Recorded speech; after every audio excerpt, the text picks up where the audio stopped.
돈 안 내놓으면 죽여버린다. 순애가 바닥에서 웅크리며 살려주세요. 하고 울부짖었다.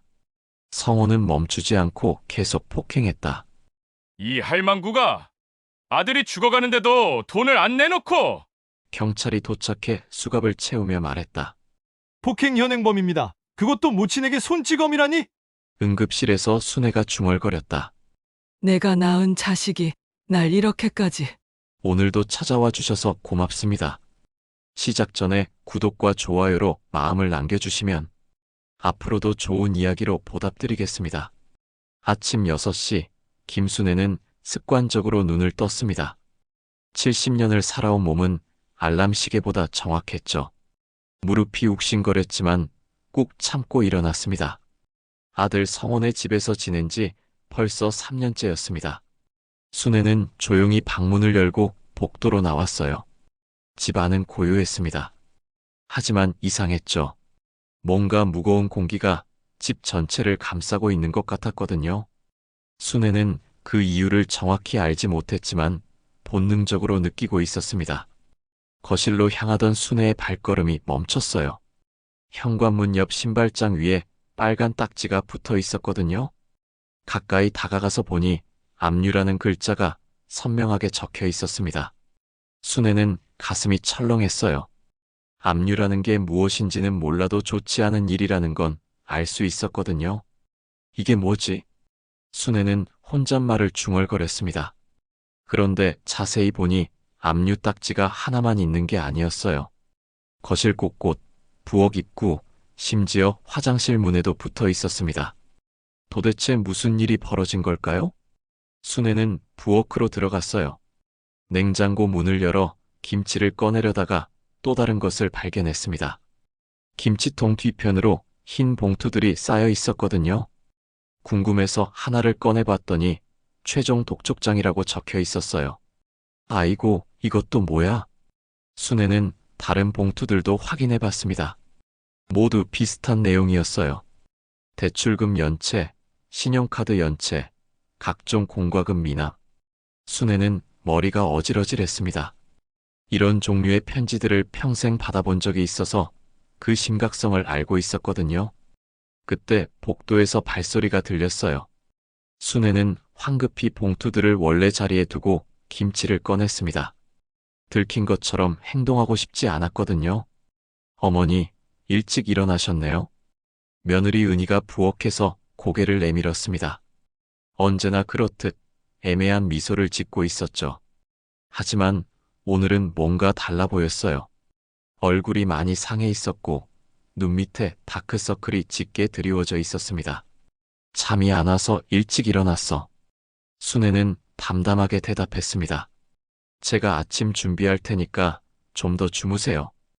은희의 말에 순애는 손사래를 쳤습니다. 아니야, 내가 할게. 평생 해온 일인데 뭘. 순애는 밥을 하기 시작했어요. 그런데 은희가 계속 부엌에 서 있더니 갑자기 한숨을 크게 쉬었습니다. 어머니, 혹시 집안에 이상한 거 보신 거 없으세요? 은희가 조심스럽게 물었어요. 순애는 압류 딱지와 독촉장들을 본 게 생각났지만 모른 척했습니다. 이상한 거? 뭔데? 아, 아무것도 아니에요. 그냥 물어본 거예요. 은희는 대충 둘러댔지만 순애는 눈치챘어요. 며느리가 뭔가 숨기고 있다는 걸요. 거실로 나가니 성호가 소파에 앉아 휴대폰을 보고 있었습니다. 아침부터 얼굴이 심각했어요. 화면을 보는 성호의 표정이 점점 일그러졌습니다. 성호야, 아침이야. 순애가 말을 걸었지만 성호는 대답하지 않았어요. 휴대폰에만 집중하고 있었습니다. 순애는 가까이 다가가서 다시 말했습니다. 밥 먹어야지. 그제야 성호가 고개를 들었어요. 얼굴이 하얗게 질려 있었습니다. 아, 엄마. 미안해요. 못 들었어요. 성호의 목소리가 떨렸습니다. 순애는 아들의 상태가 심상치 않다는 걸 느꼈어요. 무슨 일이야? 얼굴이 왜 그래? 아무것도 아니에요. 그냥 좀 피곤해서. 성호는 둘러댔지만 순애는 속을 수 없었어요. 아들을 50년을 가까이 지켜본 엄마의 직감이었습니다. 아침 식사 시간이었습니다. 순애가 밥상을 차리는 동안 성호와 은희는 서로 눈짓만 주고받았어요. 뭔가 말하고 싶지만 순애 앞에서는 할 수 없는 이야기가 있는 것 같았습니다. 잘 먹겠습니다. 식사를 시작했지만 분위기가 무거웠어요. 평소라면 이런저런 이야기를 나누며 밥을 먹었는데 오늘은 모두가 조용했습니다. 순애는 뭔가 큰 일이 벌어지고 있다는 걸 확신했어요. 그때 성호의 휴대폰이 울렸습니다. 성호는 화면을 보더니 얼굴이 더욱 하얗게 질렸어요. 여보세요? 성호가 전화를 받았습니다. 하지만 곧바로 목소리가 작아졌어요. 아, 네. 네. 알겠습니다. 성호의 손이 떨리고 있었습니다. 전화를 끊고 나서는 아예 숟가락을 놓아버렸어요. 누구였어? 은희가 걱정스럽게 물었습니다. 은행에서 이번 주 안에 안 갚으면. 성호는 말을 다 하지 못했어요. 그러더니 갑자기 밥상을 치우기 시작했습니다. 아직 다 안 먹었잖아. 순애가 말했지만 성호는 듣지 않았어요. 식욕이 없어요. 먼저 일어날게요. 성호는 방으로 들어가 버렸습니다. 남은 건 순애와 은희뿐이었어요. 며느리야, 도대체 무슨 일이야? 순애가 은희에게 물었습니다. 은희는 한참 동안 입을 열지 못했어요. 그러더니 갑자기 눈물을 흘리기 시작했습니다. 어머니, 저희가 큰일 났어요. 무슨 큰일? 성호 사업이 완전히 망했어요. 빚이 너무 많아서 이 집도 곧 날아갈 것 같아요. 은희의 고백을 듣고 순애는 모든 걸 이해했습니다. 집 안 곳곳에 붙어있던 압류 딱지들, 숨겨져 있던 독촉장들, 그리고 아들과 며느리의 이상한 행동들. 모든 게 연결되었어요. 그래서 그랬구나. 순애는 한숨을 쉬었습니다. 사실 예상했던 일이었어요. 성호의 사업이 잘 안 되고 있다는 건 느끼고 있었거든요. 어머니, 죄송해요. 말씀드리려고 했는데 어떻게 말해야 할지 몰라서. 은희가 계속 눈물을 흘렸습니다. 얼마나 빚이 있는데? 순애가 물었습니다. 정확히는 모르겠지만 몇 억은 될 거예요. 몇 억. 순애는 깜짝 놀랐어요. 생각보다 훨씬 큰 금액이었거든요. 오후가 되자 성호는 또 나갔습니다. 요즘 성호는 집에 있는 시간보다 밖에 있는 시간이 더 많았어요. 아마도 빚 때문에 이곳저곳 뛰어다니고 있는 것 같았습니다. 순애는 혼자 남아서 생각에 잠겼어요. 평생 택시를 몰며 모은 돈이 조금 있긴 했습니다. 하지만 그건 자신의 노후를 위해 모아둔 소중한 돈이었어요. 그래도 아들이 이렇게 어려우면 도와줘야 하는 게 아닌가 하는 생각도 들었습니다. 저녁 시간이 되어서야 성호가 돌아왔어요. 얼굴이 더욱 어두워져 있었습니다. 옷도 구겨져 있고 머리도 헝클어져 있었어요. 하루 종일 고생했다는 게 눈에 보였습니다. 성호야, 밥 먹어. 순애가 말했지만 성호는 대답하지 않았어요. 그냥 소파에 털썩 주저앉더니 천장을 바라봤습니다. 여보, 어떻게 됐어? 은희가 조심스럽게 물었습니다. 안 돼. 다 안 돼. 아무도 도와주려고 하지 않아. 성호의 목소리에 절망이 묻어났습니다. 그럼 어떻게 해? 모르겠어. 정말 모르겠어. 성호는 머리를 내저을 뿐이었습니다. 순애는 아들의 모습을 보니 마음이 아팠어요. 하지만 동시에 뭔가 이상한 느낌도 들었습니다. 그날 밤 순애는 잠들기 전에 혼자 중얼거렸습니다. 이 집은 내 집인데 왜 내가 남 같을까? 겉으로 보기에는 그냥 어려운 상황에 처한 평범한 가정 같았습니다. 하지만 순애는 뭔가 더 큰 문제가 숨어 있다는 걸 느끼고 있었어요. 집 안 곳곳에 드리워진 어두운 그림자들, 그리고 아들과 며느리의 수상쩍은 행동들. 모든 것이 평화에 가면 뒤에 숨겨진 위험 신호들이었습니다. 며칠이 지나고 순애의 칠순 생일이 다가왔습니다. 평소 같았으면 이런 큰 생일을 미리 준비했을 텐데 올해는 집 안 분위기가 워낙 무거워서 아무도 언급하지 않았어요. 순애도 굳이 말하지 않았습니다. 이런 상황에 생일 이야기를 꺼내는 것도 눈치 보이는 일이었거든요. 그런데 생일 당일 아침, 은희가 부엌에서 뭔가 바쁘게 움직이고 있었어요. 순애가 나가보니 상차림을 하고 있었습니다. 어머니 생일인데 그냥 넘어갈 수는 없죠. 은희가 애써 밝은 표정을 지으며 말했습니다. 하지만 얼굴에는 여전히 피로가 역력했어요. 요즘 며느리도 많이 힘들어 보였습니다. 고마워. 굳이 안 해도 되는데. 순애는 미안한 마음이 들었어요. 집안 사정이 이런데 자신 때문에 돈을 쓰게 하는 것 같아서요. 성호도 일찍 들어왔습니다. 손에 작은 케이크 상자를 들고 있었어요. 하지만 표정은 여전히 어두웠습니다.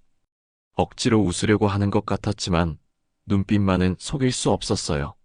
엄마, 생일 축하해요. 성호가 말했지만 목소리에 힘이 없었습니다. 순애는 고개를 끄덕이며 고마움을 표현했어요. 그래도 아들이 자신의 생일을 잊지 않고 케이크까지 사온 게 고마웠습니다. 저녁 식사 시간이 되었어요. 은희가 평소보다 조금 더 정성스럽게 음식을 준비했습니다. 미역국에 나물 몇 가지, 그리고 순애가 좋아하는 생선구이까지 올라와 있었어요. 어머니, 앉으세요. 오늘은 주인공이시잖아요. 은희가 순애를 상석에 앉혔습니다. 순애는 어색했지만 며느리의 마음을 생각해서 그대로 앉았어요. 성호가 케이크 상자를 열었습니다. 작은 케이크였지만 칠순 축하라고 예쁘게 쓰여 있었어요. 초도 7개가 꽂혀 있었습니다. 초 켜야죠. 은희가 성냥을 가져왔습니다. 하지만 성호가 초에 불을 붙이려던 순간 휴대폰이 울렸어요. 성호는 화면을 보더니 얼굴이 굳었습니다. 잠깐만요. 성호가 전화를 받으러 나갔습니다.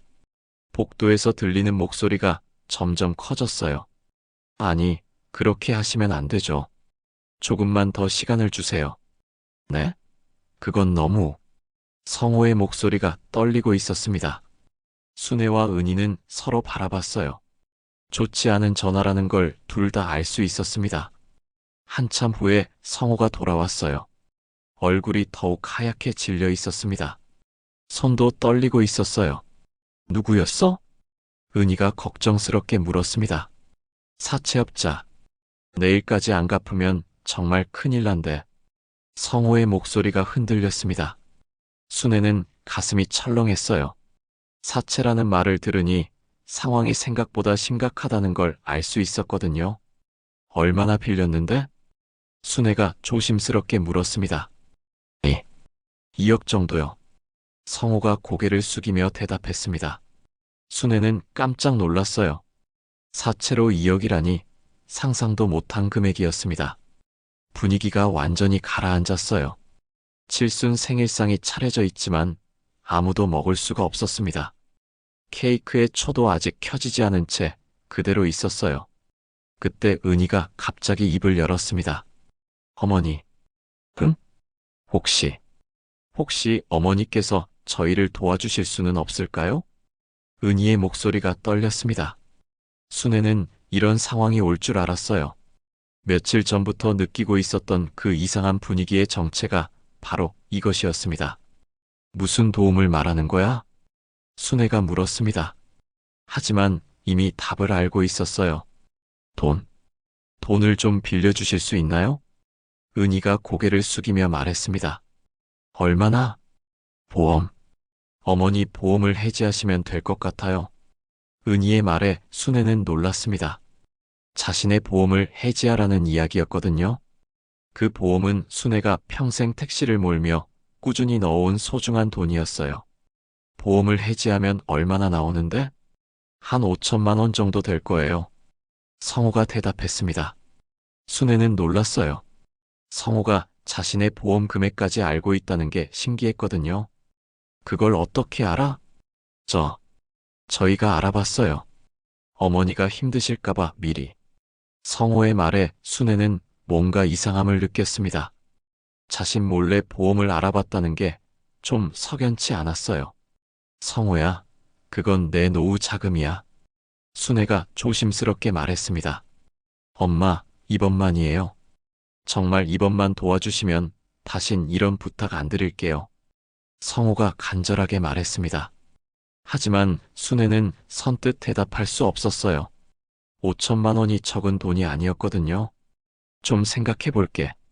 순애가 말했습니다. 그러자 성호와 은희의 표정이 급격히 변했어요. 엄마, 지금 생각할 시간이 없어요. 내일까지인데. 성호의 목소리가 급해졌습니다. 그래도 이런 큰 일을 갑자기 결정할 수는 없잖아. 순애의 말에 성호가 갑자기 화를 내기 시작했어요. 엄마는 정말 아들이 죽어가는데도 그렇게 나올 거예요? 성호야, 왜 그래? 순애는 당황했습니다. 아들이 이렇게 화를 내는 건 처음 봤거든요. 안 그러면 우린 끝장이에요. 정말 끝장이라고요. 성호가 소리를 질렀습니다. 순애는 깜짝 놀랐어요. 그때 은희가 더 충격적인 말을 했습니다. 어머니, 보험 좀 해지해 주세요. 돈 없으면 우린 끝장이에요. 은희의 목소리에는 애원보다는 강압적인 느낌이 있었어요. 그런 식으로 말하면 안 되지. 순애가 말했지만 은희는 듣지 않았어요. 솔직히 말씀드릴게요. 어머니 없으면 더 편할 수도 있겠네요. 은희가 갑자기 차가운 목소리로 말했습니다. 순애는 귀를 의심했어요. 며느리가 자신에게 이런 말을 할 줄은 몰랐거든요. 뭐라고? 어머니가 계시면 돈은 안 내놓으시고 집에서 먹고 자기만 하시잖아요. 그럼 차라리. 은희가 말을 다 하지는 않았지만 순애는 무슨 뜻인지 알 수 있었어요. 자신이 없으면 집안 경제가 더 나아질 거라는 이야기였습니다. 순애는 충격을 받았어요. 70년을 살면서 이런 말을 들을 줄은 몰랐거든요. 그것도 자신의 칠순 생일날에요. 내가 그렇게 짐이었나? 순애의 목소리가 떨렸습니다. 짐이 아니라 도움이 안 되신다는 거죠. 은희가 서슴없이 대답했습니다. 성호도 거들었어요. 엄마, 이번만 도와줘. 안 그러면 우리 다 죽어.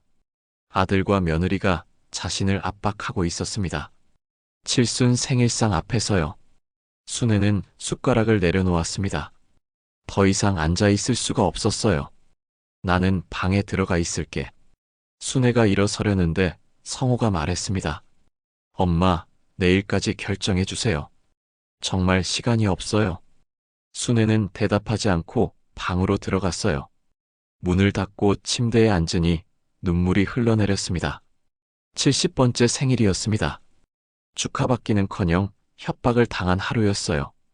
케이크에 초도 한 번 켜지지 못한 채 끝나버린 생일이었습니다. 순애는 혼자 중얼거렸습니다. 이게 내 칠순이구나. 마음속 깊은 곳에서 뭔가 변화가 시작되고 있었어요. 지금까지 느껴보지 못한 서늘한 감정이 가슴 한편에 자리 잡기 시작했습니다.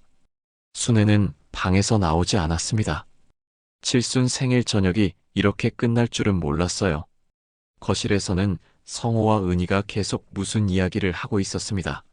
목소리가 점점 커지더니 나중에는 거의 싸우는 수준이 되었어요.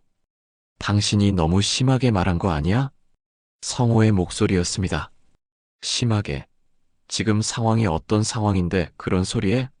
내일이면 정말 끝장이라고. 은희도 지지 않고 맞받아쳤어요. 그래도 엄마한테 그렇게까지 말할 필요는 없었잖아. 그럼 당신이 직접 말해봐. 어머니가 들어주나? 두 사람의 대화를 들으니 순애는 더욱 마음이 아팠습니다. 자신 때문에 아들과 며느리가 싸우고 있었거든요. 밤이 깊어갔어요. 거실은 조용해졌지만 순애는 잠들 수 없었습니다. 계속 생각이 났거든요. 며느리가 한 말, 아들의 절박한 표정, 그리고 자신이 처한 상황까지. 새벽 2시쯤 되었을까요? 갑자기 현관문이 열리는 소리가 들렸어요. 누군가 들어오고 있었습니다. 발걸음 소리가 무거웠어요. 술에 취한 것 같았습니다. 여보, 왜 이렇게 늦게? 은희의 목소리가 들렸습니다. 닥쳐. 성호가 큰 소리로 외쳤어요. 순애는 깜짝 놀랐습니다. 성호가 이렇게 거칠게 말하는 건 처음 들어봤거든요. 술 냄새 나잖아. 어디 갔다 온 거야? 어디 갔다 왔든 상관없어. 그것보다 엄마는 뭐래? 성호의 목소리에 술 기운이 묻어났습니다. 아직 대답 안 하셨어. 뭐? 아직도? 성호의 목소리가 더 커졌어요. 내일까지라고 했잖아. 내일까지? 내일이 오늘이야, 오늘. 성호가 소리를 지르더니 갑자기 순의 방문을 두드리기 시작했어요. 엄마, 엄마 나와봐. 쿵쿵거리는 소리가 무서웠습니다. 순애는 이불을 끌어당겼어요. 엄마, 문 열어. 성호가 계속 문을 두드렸습니다. 순애는 어쩔 수 없이 문을 열었어요. 왜 그래, 성호야? 순애가 조심스럽게 물었습니다. 성호의 얼굴을 보니 완전히 술에 취해 있었어요. 눈이 충혈되어 있었고 비틀거리고 있었습니다. 엄마, 그 돈 안 내놔? 성호가 다짜고짜 물었습니다. 성호야, 술 취했잖아. 내일 얘기하자. 내일? 내일은 없어. 오늘까지라고. 성호의 목소리가 점점 커졌어요. 성호야, 진정해. 순애가 달래려고 했지만 성호는 들으려 하지 않았어요. 그건 내가 평생 모은 돈이야. 순애가 조심스럽게 말했습니다. 평생 모은 돈? 그 돈으로 뭐 할 거야? 어차피 죽으면 다 남의 거 되는데. 성호의 말에 순애는 충격을 받았어요. 자신의 죽음을 이야기하다니요? 성호야, 그런 말 하는 게 아니야. 그럼 뭐야? 엄마가 그 돈 갖고 있어 봐야 뭐해? 나 죽으라고?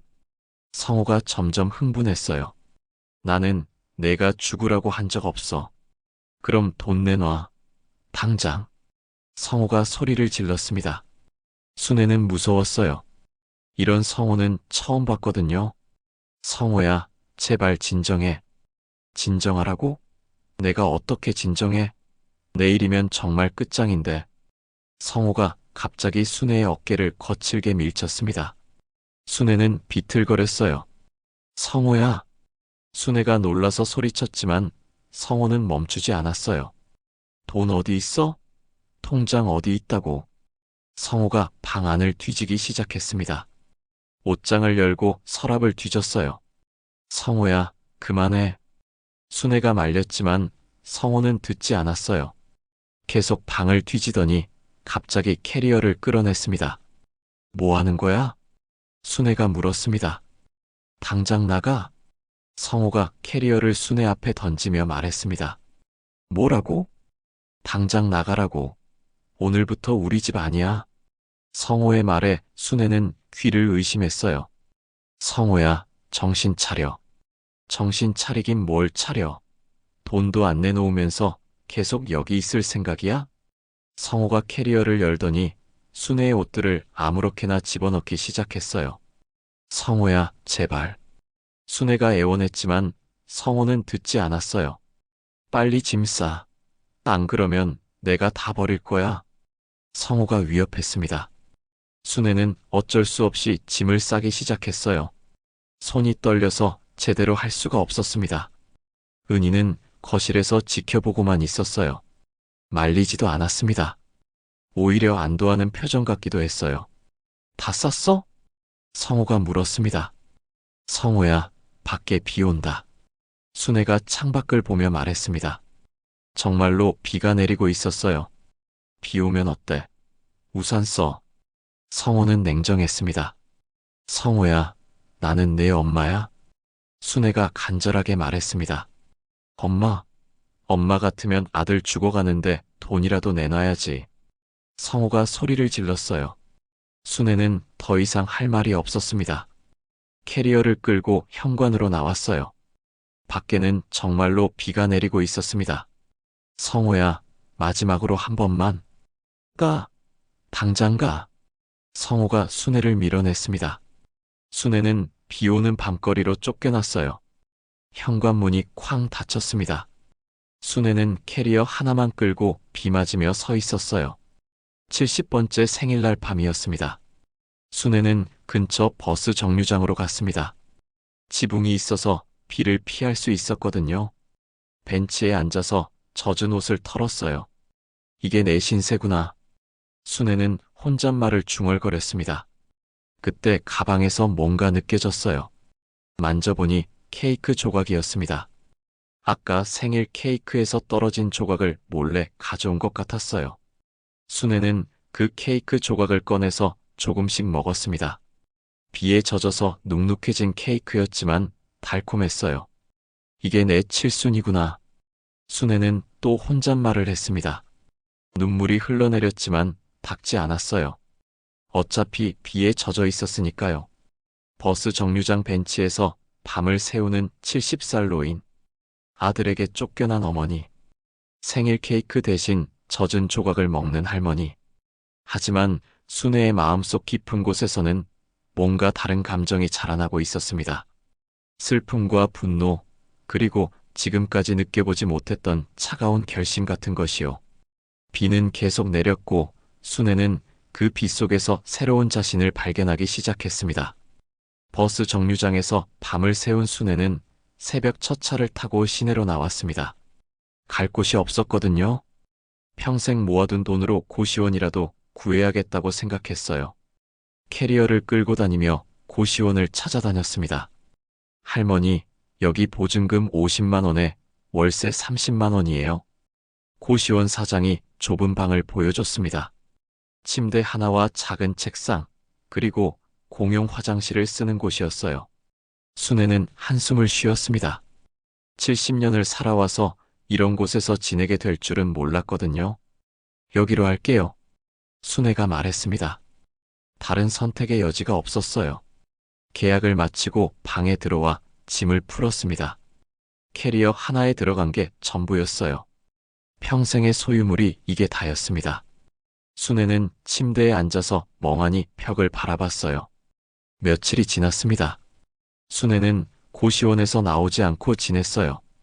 밖으로 나갈 용기가 나지 않았거든요. 아는 사람이라도 만나면 어떻게 설명해야 할지 모르겠었습니다.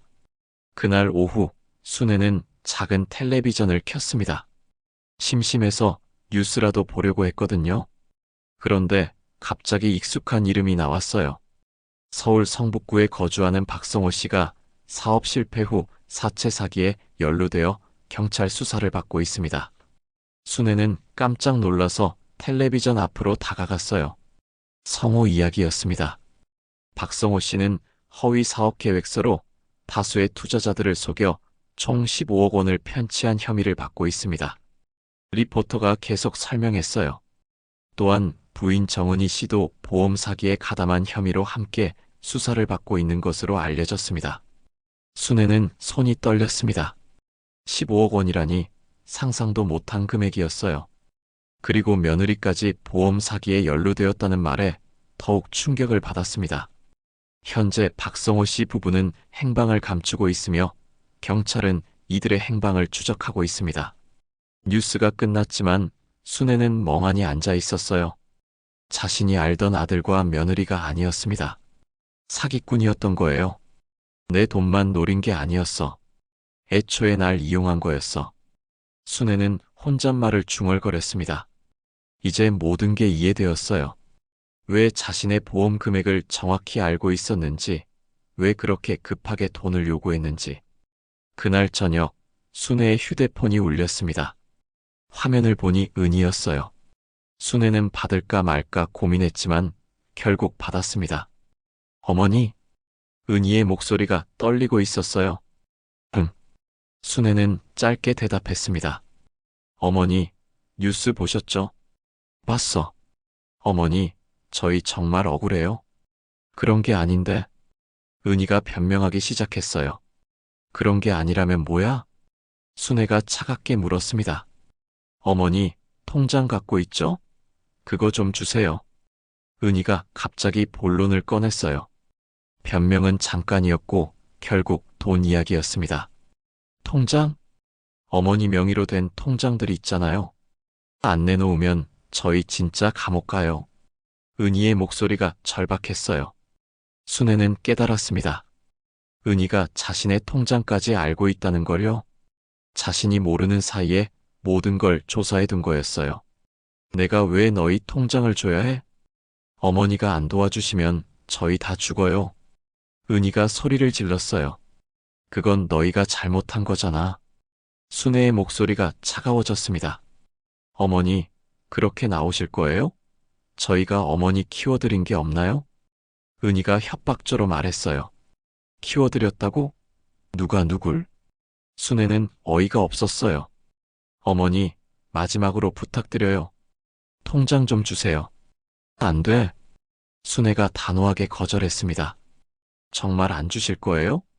안 줘. 그럼 어머니도 공범이에요. 어머니도 같이 감옥 가실 거예요. 은희가 마지막 카드를 꺼냈어요. 뭐라고? 어머니 명의로 된 계좌들 저희가 사용한 거 많아요. 어머니도 모를 리 없었을 거라고 경찰에 말할 수 있어요. 은희의 협박에 순애는 놀랐습니다. 자신 몰래 자신의 명의를 도용했다는 이야기였거든요. 너희가 내 명의를. 네, 어머니 동에 받아서 했죠. 어머니가 도장 찍어주셨잖아요. 은희가 뻔뻔하게 말했어요. 순애는 기억났습니다. 몇 번 은희가 서류에 도장 좀 찍어달라고 했던 적이 있었어요. 단순한 서류인 줄 알았는데 그게 아니었던 거예요. 이젠 피도 눈물도 없구나. 순애는 혼잣말을 중얼거렸습니다. 어머니, 내일까지 생각해 보세요. 안 그러면 정말로. 은희가 말을 끝내지 않고 전화를 끊었어요. 순애는 휴대폰을 내려놨습니다. 온몸이 떨렸어요. 분노인지 절망인지 구분할 수 없었습니다. 그날 밤 순애는 잠을 이루지 못했어요. 계속 생각이 났거든요. 자신을 이용만 하고 버린 아들과 며느리, 그리고 자신의 앞으로의 삶까지. 새벽이 되어서야 순애는 결심했습니다. 더 이상 당하고만 살 수는 없다고요. 70년을 순하게 살아왔지만 이제는 달라져야 한다고 생각했어요. 순애는 서랍에서 오래된 수첩을 꺼냈습니다. 거기에는 자신만 아는 비밀들이 적혀 있었어요. 평생 택시를 몰며 몰래 모아둔 비자금과 땅 문서 이야기였습니다. 이제 내 인생은 내가 지킨다.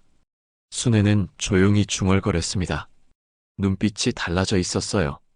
지금까지의 순애와는 다른 사람이 된 것 같았습니다. 그 순간 순애는 오랫동안 연락하지 않았던 둘째 아들 현수를 떠올렸어요. 현수라면 자신을 도와줄 수도 있을 것 같았습니다. 순애는 휴대폰을 들고 현수의 번호를 찾았어요. 몇 년 만에 걸어보는 전화였습니다. 손이 떨렸지만 용기를 내서 전화를 걸었어요. 신호음이 길게 울렸습니다. 순애는 가슴이 두근거렸어요. 현수가 받을까요? 신호음이 몇 번 울린 후 현수가 전화를 받았습니다. 여보세요? 몇 년 만에 듣는 둘째 아들의 목소리였어요. 순애는 가슴이 뭉클했습니다. 현수야. 엄마야. 한동안 침묵이 흘렀어요. 현수도 놀란 것 같았습니다. 엄마 맞으세요? 응, 엄마 맞아. 어떻게? 왜 갑자기? 현수의 목소리가 당황스러워했어요. 무리도 아니었습니다. 몇 년 동안 연락 한 번 없었거든요. 현수야, 혹시 날 받아줄래? 순애가 조심스럽게 물었습니다. 엄마, 무슨 일이세요? 형 집에 계시는 거 아니었나요? 현수가 걱정스럽게 물었어요. 순애는 어떻게 설명해야 할지 막막했습니다. 아들에게 쫓겨났다고 말하기에는 너무 창피했거든요. 그게 좀 복잡한 일이 생겨서. 엄마, 지금 어디 계세요? 고시원에 있어. 고시원이요? 왜 고시원에? 현수의 목소리가 놀라움으로 가득했어요. 순애는 결국 모든 걸 털어놨습니다. 성호가 사기를 쳤다는 것, 자신을 집에서 쫓아냈다는 것, 그리고 지금 혼자 고시원에서 지내고 있다는 것까지요. 뭐라고요? 형이 엄마를 집에서 쫓아냈다고요? 현수의 목소리가 화가 나 있었어요. 그래도 내 형인데. 형이라니요? 그게 형이 할 짓입니까? 현수가 분노했습니다. 엄마, 당장 주소 알려주세요.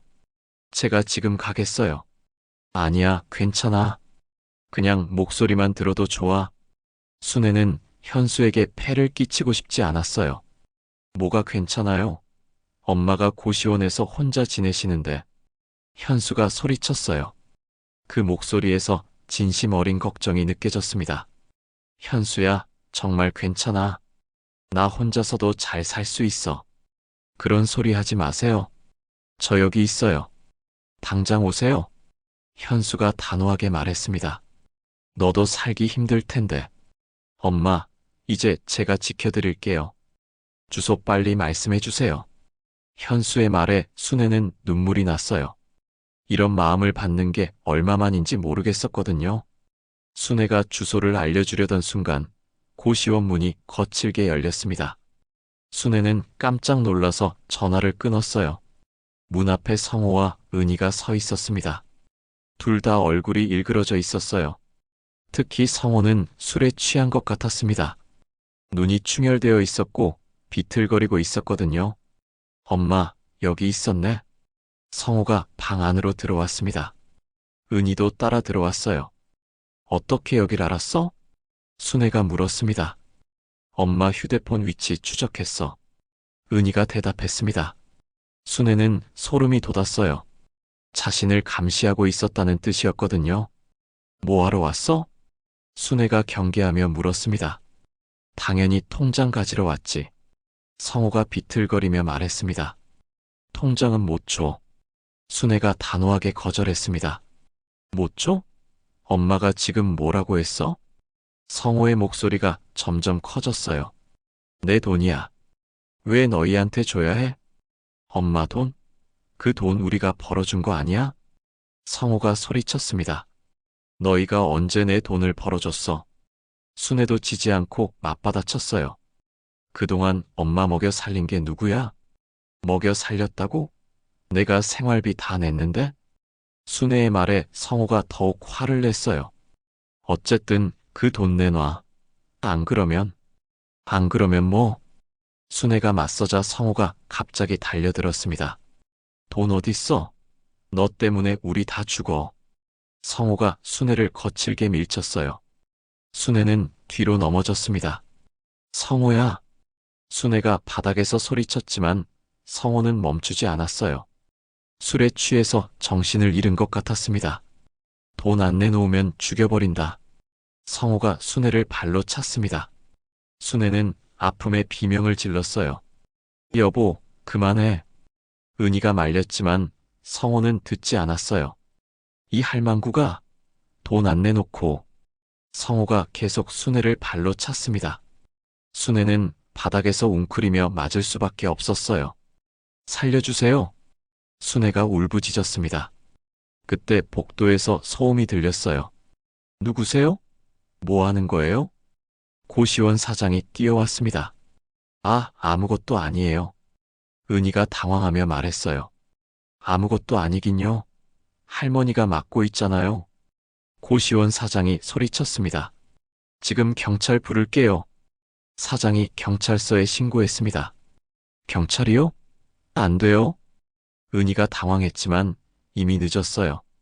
10분 후 경찰이 도착했습니다. 신고 들어온 폭행 사건 맞나요? 경찰관이 물었습니다. 네, 저 남자가 할머니를 때렸어요. 고시원 사장이 증언했습니다. 할머니, 괜찮으세요? 경찰관이 순애에게 다가왔어요. 순애는 온몸이 아팠지만 고개를 끄덕였습니다. 저 사람이 아들이에요. 돈을 내놓으라고 하면서 저를 때렸어요. 순애가 떨리는 목소리로 말했습니다. 아들이 어머니를? 이거 현행범이네요. 경찰관이 성호에게 다가갔어요. 박성호 씨 맞나요? 네. 맞는데요. 성호가 술이 깨면서 당황했어요. 폭행 현행범으로 체포합니다. 그것도 모친에게 손찌검이라니. 경찰관이 수갑을 채웠습니다. 아니에요. 오해예요. 성호가 소리쳤지만 소용없었어요. 여보. 은희가 울부짖었지만 성호는 경찰차에 태워져 갔습니다. 할머니, 병원 가야겠어요. 경찰관이 순애에게 말했습니다. 순애는 응급실로 실려갔어요. 다행히 큰 부상은 없었지만 여기저기 멍이 들어 있었습니다. 응급실 침대에 누워 있으면서 순애는 생각했습니다. 내가 낳은 자식이 날 이렇게까지. 눈물이 흘러내렸어요. 하지만 동시에 마음속 깊은 곳에서는 다른 감정이 자라나고 있었습니다. 분노였어요. 지금까지 참아왔던 모든 것에 대한 분노가 폭발하고 있었습니다. 이제는 정말로 끝이었어요. 더 이상 당하고만 살 수는 없었습니다. 다음 날 오전, 순애는 퇴원했습니다. 몸은 여전히 아팠지만 병원에 더 있을 수는 없었어요. 병원비도 부담스러웠고 무엇보다 해야 할 일이 있었거든요. 고시원으로 돌아가는 길에 순애는 현수에게 전화를 걸었습니다. 어제 갑자기 끊어진 통화 때문에 현수가 걱정하고 있을 것 같았거든요. 엄마, 어떻게 된 거예요? 어제 갑자기 전화가 끊어져서. 현수의 목소리가 급했어요. 미안해. 갑자기 일이 생겨서. 순애는 어제 일을 자세히 설명했습니다. 성호가 찾아와서 폭행을 했다는 것, 그리고 지금 성호가 경찰서에 있다는 것까지요. 뭐라고요? 형이 엄마를 때렸다고요? 현수의 목소리에 분노가 섞여 있었어요. 그래도 내 형이니까. 형이라니요? 그게 사람이 할 짓입니까? 현수가 소리쳤어요. 엄마, 지금 당장 제가 모시러 가겠어요. 더 이상 혼자 계시면 안 돼요. 괜찮아, 현수야. 엄마가 알아서 할게. 뭘 알아서 해요? 형이 또 찾아올 수도 있잖아요. 현수의 걱정이 느껴졌습니다. 현수야, 엄마 말 들어봐. 내가 사는 곳이 어디야? 전라도 광주에 있어요. 작은 카페 하나 운영하고 있어요. 혼자 살아? 네, 혼자 살아요. 엄마, 여기 와서 같이 사세요. 현수의 제안에 순애는 마음이 움직였어요. 하지만 아직 해야 할 일이 있었습니다. 고마워, 현수야. 그런데 엄마가 먼저 정리할 일이 있어. 조금만 기다려줄래? 무슨 일인데요? 말하기 어려운 일이야. 조금만 기다려줘. 순애는 전화를 끊고 고시원으로 들어갔어요. 그리고 서랍 깊숙한 곳에서 오래된 수첩을 꺼냈습니다. 그 수첩에는 순애만이 아는 비밀이 적혀 있었어요. 평생 택시를 몰면서 조금씩 모아둔 비자금이 있었거든요. 성호나 은희가 알지 못하는 돈이었습니다. 비자금이 3억 원. 그리고 충청도에 있는 땅. 순애는 수첩을 보며 중얼거렸습니다. 젊었을 때 친구와 함께 산 땅이 있었어요. 지금은 얼마나 될지 모르지만 꽤 가치 있는 땅이었습니다. 순애는 결심했습니다. 이제는 더 이상 당하고만 살지 않겠다고요. 그날 오후 순애는 은행에 갔습니다. 비자금 통장을 확인하려고 했거든요. 다행히 돈은 그대로 있었어요. 성호와 은희가 모르는 계좌였으니까요. 3억 2천만 원. 순애는 통장 잔고를 보며 한숨을 쉬었습니다. 70년을 살면서 피땀 흘려 모은 돈이었어요. 은행에서 나오는 길에 순애의 휴대폰이 울렸습니다. 번호를 보니 모르는 번호였어요. 여보세요? 어머니세요? 저 은희예요. 며느리 목소리였습니다. 다른 사람 전화를 빌려서 건 것 같았어요. 뭐하러 전화했어? 순애의 목소리가 차가웠습니다. 어머니, 성호가 구속됐어요. 그럼 잘 됐네. 순애의 대답에 은희가 당황했어요. 어머니, 어떻게 그런 말을.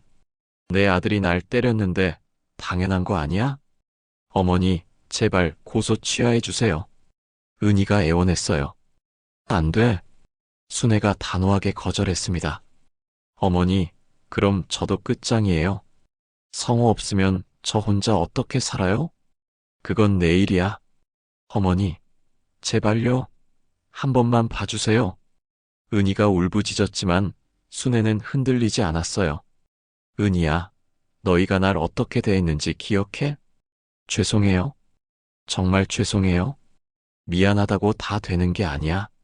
순애가 말하려던 순간 은희가 갑자기 톤을 바꿨어요.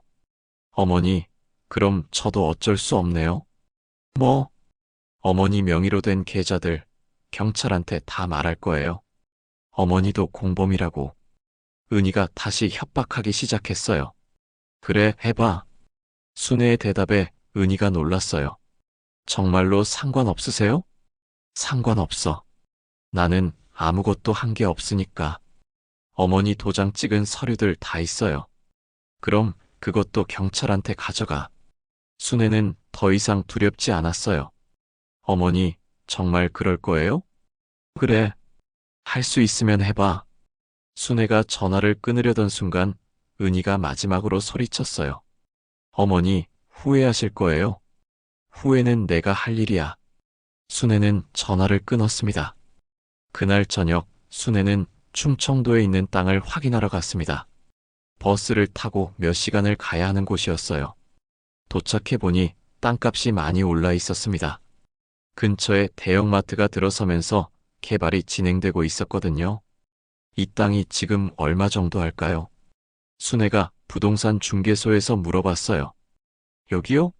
평당 한 500만 원 정도 할 거예요. 중개사가 대답했습니다. 순애는 계산해봤어요.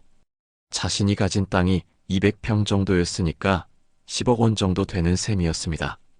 10억 원. 순애는 깜짝 놀랐어요.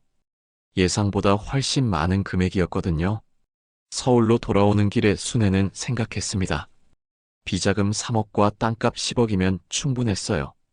이제는 성호와 은희에게 당하지 않을 수 있었습니다.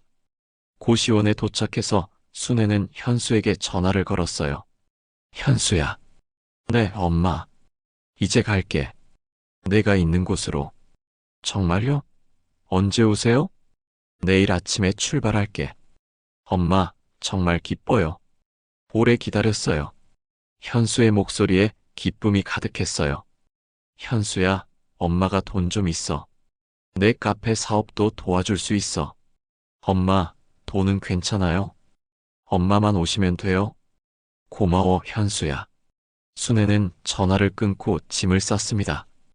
별로 많지 않은 짐이었어요. 하지만 마음은 가벼웠습니다.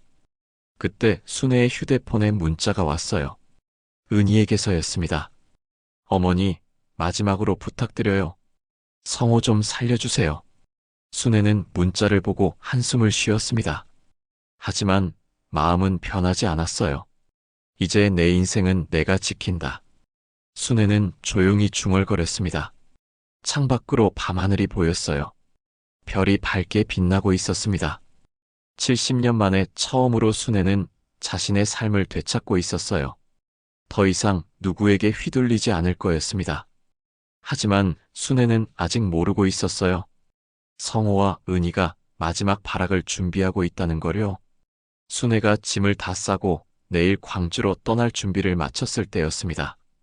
고시원 문 밖에서 누군가 울고 있는 소리가 들렸어요. 순애는 문을 조심스럽게 열어봤습니다. 복도에 은희가 쪼그리고 앉아서 울고 있었어요. 머리는 헝클어져 있었고 옷도 며칠 갈아입지 않은 것 같았습니다. 완전히 초췌해진 모습이었어요. 어머니.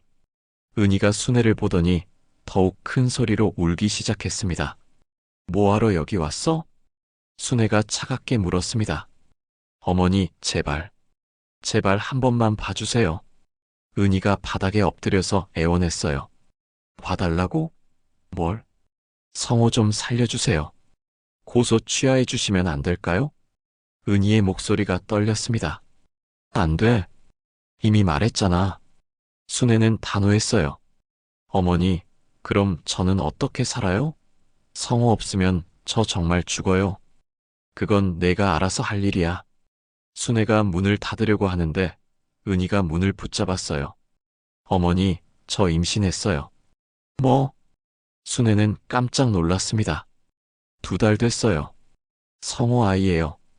은희가 눈물을 흘리며 말했어요. 순애는 잠시 흔들렸습니다. 손주가 생긴다는 이야기였거든요. 정말이야? 네, 정말이에요. 병원에서 확인했어요. 은희가 가방에서 임신 확인서를 꺼내 보여줬어요. 순애는 그 서류를 받아봤습니다. 정말로 임신이었어요. 어머니, 이 아이 아빠가 감옥에 있으면 안 되잖아요. 은희가 계속 애원했어요. 순애는 한참 생각했습니다. 손주를 위해서라도 성호를 용서해야 하는 건 아닌가 싶었어요. 어머니, 정말 마지막이에요. 다시는 이런 일 없을 거예요. 은희가 간절하게 말했습니다. 순애는 마음이 약해지기 시작했어요. 하지만 그때 은희가 한 말이 생각났습니다. 어머니 없으면 더 편할 수도 있겠네요. 그 말이 떠올랐거든요. 은희야. 네, 어머니. 내가 나한테 한 말 기억해? 은희의 얼굴이 굳었어요. 어떤 말이요? 내가 없으면 더 편할 거라고 한 말. 그건. 은희가 말을 더듬었어요. 그때는 진심이었잖아. 아니에요. 제가 미쳤었어요. 정말 죄송해요. 은희가 다시 바닥에 엎드렸어요. 순애는 더 이상 흔들리지 않았습니다. 은희야, 늦었어. 이미 늦었다고. 어머니. 은희가 소리쳤지만 순애는 문을 닫았어요. 하지만 은희는 포기하지 않았습니다. 문 밖에서 계속 울며 애원했어요. 어머니, 제발요. 저 정말 죽을 것 같아요. 순애는 귀를 막았습니다. 더 이상 들을 수 없었어요. 다음 날 아침 순애는 일찍 일어나서 광주로 떠날 준비를 했습니다. 은희는 밤새 복도에서 울다가 새벽에야 돌아간 것 같았어요. 순애가 고시원을 나서려는 순간 경찰관 2명이 나타났습니다. 김순애 씨 맞으신가요? 네, 맞습니다. 동행수사 요청드립니다. 경찰관이 공손하게 말했어요. 무슨 일인가요? 순애가 물었습니다. 사기 사건과 관련해서 조사받으셔야 할 것 같습니다. 순애는 이미 예상했던 일이었어요. 은희가 신고한 것 같았습니다. 알겠습니다. 순애는 경찰차에 올랐어요. 경찰서에 도착해서 조사를 받기 시작했습니다. 김순애 씨, 아드님 박성호 씨의 사기 사건에 연루되신 게 맞나요? 수사관이 물었어요.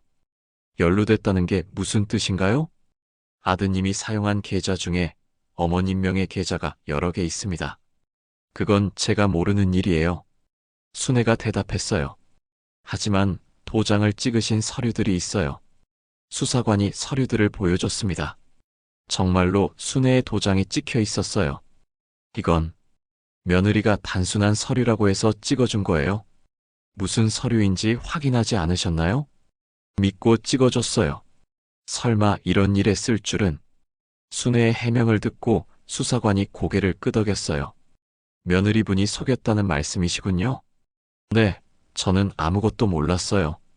조사는 몇 시간 계속됐습니다. 순애는 모든 질문에 솔직하게 대답했어요. 김순애 씨는 피해자로 보입니다. 명의를 도용당한 거네요.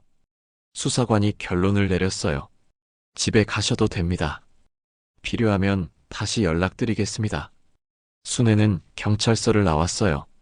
그런데 밖에서 은희가 기다리고 있었습니다. 어머니. 은희가 달려와서 순애를 붙잡았어요. 어떻게 됐어요? 어머니도 같이 잡혀가시나요? 은희의 목소리에 기대감이 섞여 있었어요. 순애도 같이 감옥에 가기를 바라는 것 같았습니다. 아니야. 나는 피해자래. 순애의 대답에 은희의 얼굴이 하얗게 질렸어요. 그럼 너만 감옥 가는 거야. 어머니, 안 돼요. 제발. 은희 다시 순애에게 매달렸어요. 그때 경찰차 한 대가 더 왔습니다. 차에서 경찰관 2명이 내렸어요. 정은희 씨시죠? 네. 은희가 떨리는 목소리로 대답했어요. 사기죄 혐의로 체포합니다. 경찰관이 수갑을 꺼냈어요. 안 돼요. 저 임신했어요. 임신했다고요. 은희가 소리쳤지만 경찰관들은 들은 척도 하지 않았어요. 어머니 제발. 은희가 끌려가면서 순애를 바라봤어요. 눈에는 절망과 원망이 섞여 있었습니다. 순애는 그 모습을 가만히 지켜봤어요.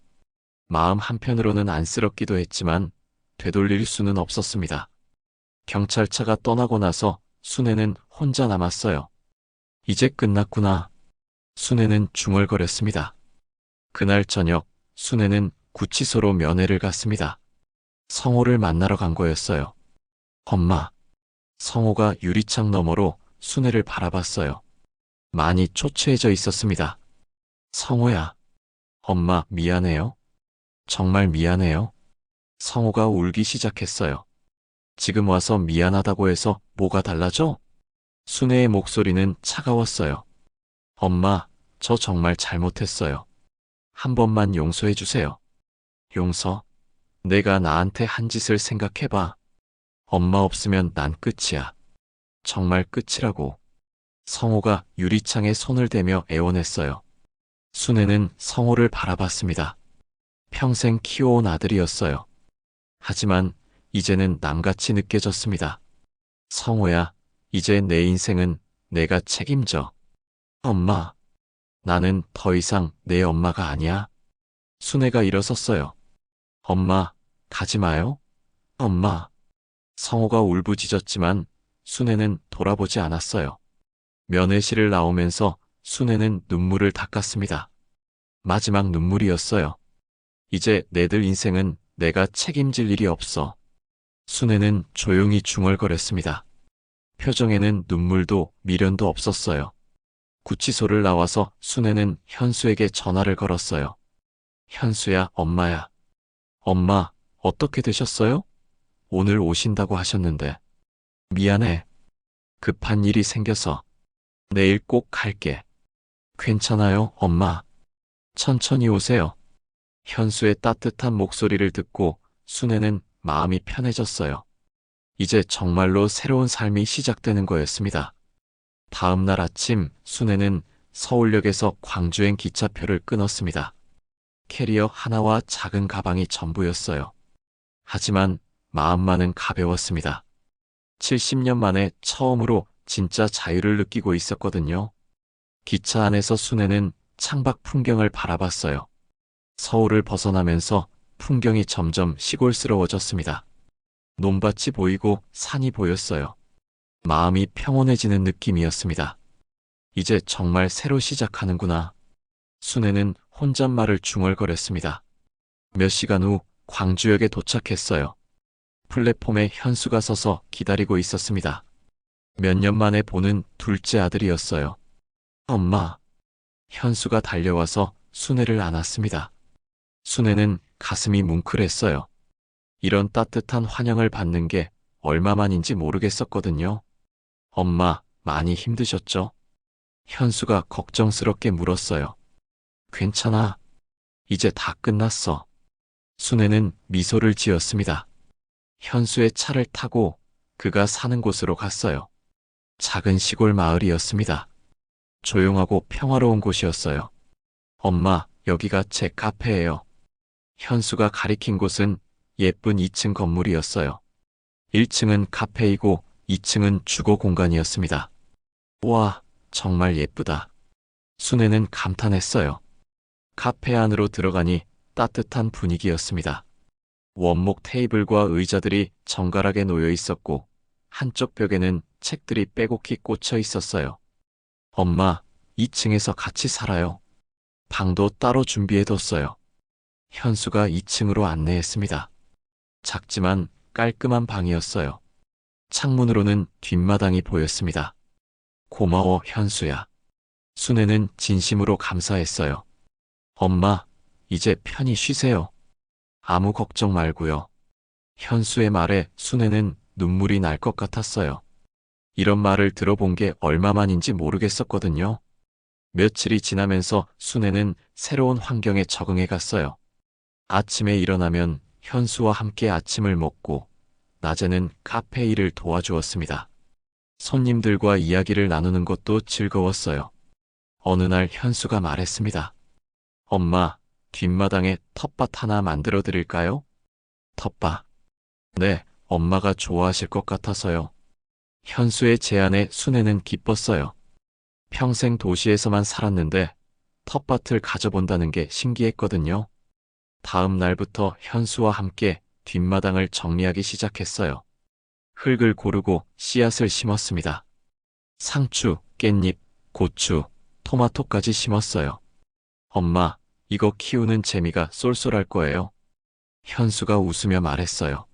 한 달이 지나자 텃밭에 새싹들이 돋아나기 시작했습니다. 순애는 매일 아침 텃밭을 보러 나갔어요. 작은 새싹들이 자라는 모습을 보는 게 기뻤습니다. 그런데 어느 날 현수가 심각한 표정으로 다가왔어요. 엄마, 뉴스 보셨어요? 무슨 뉴스? 형이랑 형수님 이야기 나왔어요. 현수가 텔레비전을 켰습니다. 뉴스에서 성호와 은희 이야기가 나오고 있었어요. 서울 성북구 사채 사기 사건의 주범 박성호, 정은희 부부에게 실형이 확정됐습니다. 리포터가 설명했어요. 박성호 씨는 징역 5년, 정은희 씨는 징역 3년이 확정됐으며 피해 금액은 총 15억 원에 달하는 것으로 밝혀졌습니다. 순애는 뉴스를 조용히 지켜봤어요. 마음 한편으로는 안쓰럽기도 했지만 후회는 없었습니다. 엄마, 괜찮으세요? 현수가 걱정스럽게 물었어요. 괜찮아. 자업자득이야. 순애는 담담하게 대답했습니다. 그래도 형인데. 현수야, 형이라는 이유로 모든 걸 용서할 수는 없어. 잘못한 건 벌을 받아야지. 순애의 말에 현수는 고개를 끄덕였어요. 뉴스가 끝나고 순애는 텃밭으로 나갔습니다. 상추가 제법 자라 있었어요. 순애는 상추를 따기 시작했습니다. 그때 현수의 딸 지은이가 학교에서 돌아왔어요. 12살 된 손녀였습니다. 할머니, 지은이가 달려와서 순애를 안았어요. 지은아, 학교 어땠어? 좋았어요. 할머니, 상추 따는 거예요? 응, 저녁에 쌈 싸먹을 거야.